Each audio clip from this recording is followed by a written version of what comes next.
লজ্জা নয়, মেয়েদের স্বাভাবিক শারীরবৃত্তীয় প্রক্রিয়া হল ঋতুচক্র। তাই ঋতুচক্র সম্পর্কে জড়তা, লজ্জা দূর করতে সচেতনতা বৃদ্ধির লক্ষ্যে শুক্রবার কেশিয়ারি ব্লক পঞ্চায়েত সমিতির কনফারেন্স হলে হলো একটি বিশেষ বৈঠক। হোক কথা শিরোনামের এই বৈঠকে মূলত মেনস্ট্রুয়াল হাইজিন অর্থাৎ ঋতুচক্র বয়ঃসন্ধিকালে এখন তাড়াতাড়ি কেন হচ্ছে তার পর্যালোচনা হয়েছে। অনেকে স্যানিটারি ন্যাপকিন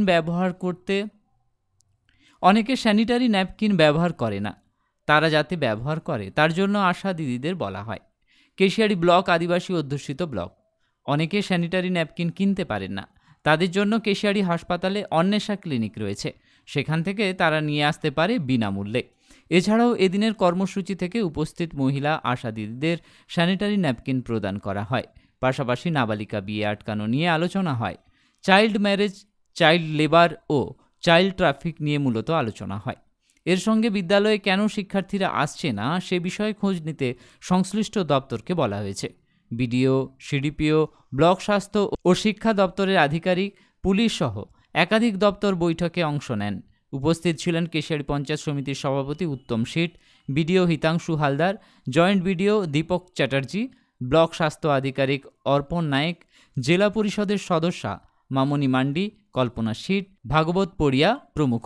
আজকে আমাদের child development project officer CDPO সাহেব, আজকে আমাদের বিভিন্ন লাইন ডিপার্টমেন্ট,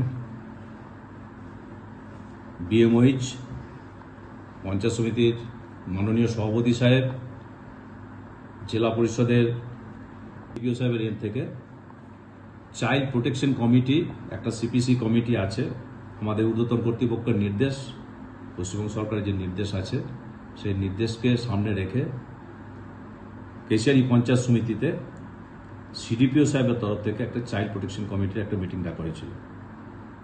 এই মিটিংটার মূলত যে উদ্দেশ্য ছিল যে চাইল্ড ম্যারেজ এটাকে ঠেকানো, চাইল্ড ট্রাফিকিং যেগুলো হচ্ছে তাদেরকে ঠেকানো, মানে চাইল্ড যারা রয়েছে তাদেরকে, চাইল্ড লেবার তাদেরকে যেন কোনোভাবেই এনগেজ, আমাদের এখানে সেটা নেই অলমোস্ট, কিন্তু তাদের যাতে কোনোভাবেই যাতে এনগেজ না করা হয়, তাদেরকে ঠিক মতো যাদের যেন বাড়তে দেওয়া হয়, তাদেরকে সমাজে মূল স্রোতে অন্য আরও 5টা ছেলে মেয়ে যারা বড় হয় স্বাভাবিক পরিস্থিতিতে, সেই রকম যদি কোনো কিছু এরকম থেকে থাকে তাদেরকে স্বাভাবিক সুস্থ পরিবেশে বাড়তে যেতে পারে, পড়াশোনা করতে পারে, নিজেদের পায়ে কর্মক্ষম হতে পারে, এই রকম একটা উদ্যোগ।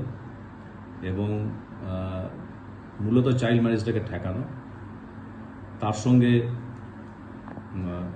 মেনস্ট্রুয়াল হাইজিন, এটা একটা ফ্ল্যাগশিপ প্রোগ্রাম চলছিল আমাদের পিএনআরডি ডিপার্টমেন্টের। এটাই, এইটার ব্যাপারে সচেতনতা বৃদ্ধি এবং ফিল্ড লেভেল থেকে কি ফিডব্যাক উঠে আসছে সেটা নেওয়া এবং সিপিসিটাকে অ্যাক্টিভ করা, গ্রাম সংসদ ওয়াইজ মিটিং করা মান্থলি, গ্রাম পঞ্চায়েত ওয়াইজ মিটিং করা এবং ব্লক লেভেলে মিটিং করা এবং রেজুলেশন করা এবং সেই অনুপাতে কি কি পজিশন আছে সেটাকে দেখে তার অ্যাকশন টেকেন নেওয়া এবং সেটা ঊর্ধ্বতন কর্তৃপক্ষের নজরে নিয়ে আসা এবং সঙ্গে সঙ্গে তাদের নির্দেশটা যাতে করে যথাযথভাবে নিচে পালিত হয়, সেই উদ্দেশ্যেই আজকে আমাদের মিটিংটা ডাকা হয়েছিল। প্রশাসন, ব্লক স্বাস্থ্য আধিকারিক যিনি আছেন তার টিম, সিডিপিও সাহেব এবং সর্বোপরি আমাদের সভাপতি সাহেবের নেতৃত্বে পঞ্চায়েত সমিতি এবং অন্যান্য গ্রাম পঞ্চায়েতগুলো এটা সর্বতভাবে প্রচেষ্টা রাখছে যাতে করে চাইল্ড ম্যারেজটাকে এটাকে সর্বতভাবে আটকানো যায়।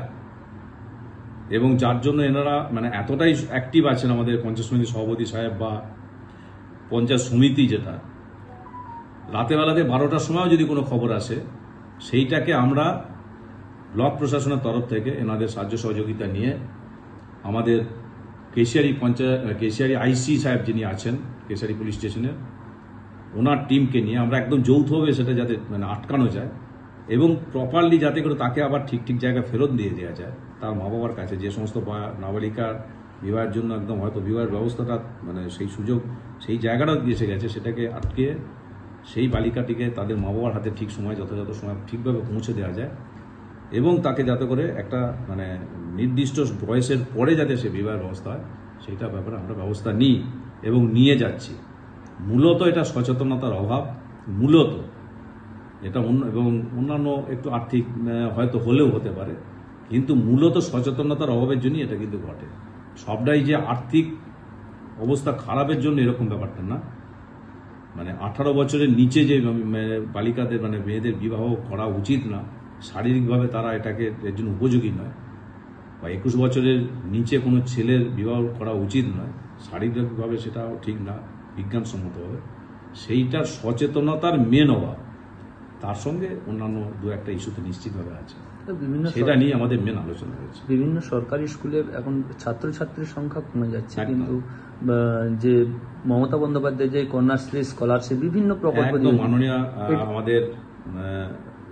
আমাদের পশ্চিমবঙ্গ সরকারের যে নির্দেশ, মাননীয় মুখ্যমন্ত্রী ম্যাডামের নির্দেশ, আমরা একদম ফিল্ড লেভেলে, এবং তিনি প্রচুর স্কিম আমাদেরকে দিয়েছেন যাতে করে স্কুলের ড্রপ আউট আটকানো যায়। আমরা সর্বতভাবে চেষ্টায় আছি, করছি।